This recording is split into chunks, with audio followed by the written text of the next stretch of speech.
Ever wondered how a bustling bakery bakes its beautiful bounties?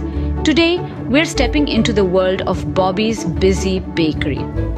Listen closely, as today is all about the b sound. It is the sound that begins the word bake. In his bakery, Bobby is busily baking bread on this bright morning. B as in bread. Bread. Can you hear the sound bread? Bobby is baking something else that begins with B.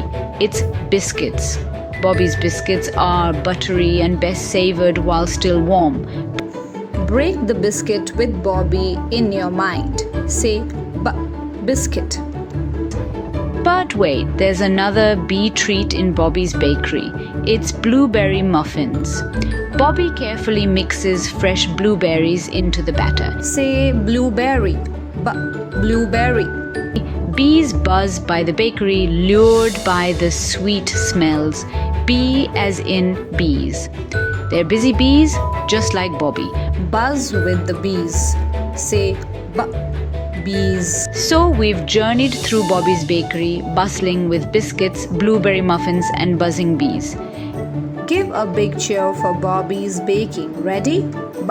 Today, we've explored Bobby's Busy Bakery, where B has brought us a batch of delicious delights. Remember, B is for bold, brilliant bakers. Now, a special challenge for our budding chefs. Why not try helping in the kitchen today? Maybe you can make a simple recipe or help prepare a meal. Share your baking adventures with someone you love. And before we part ways, subscribe to Redwise Right for more tasty tales and educational fun. Together, we'll bake our way to brilliant discoveries. Goodbye, budding bakers.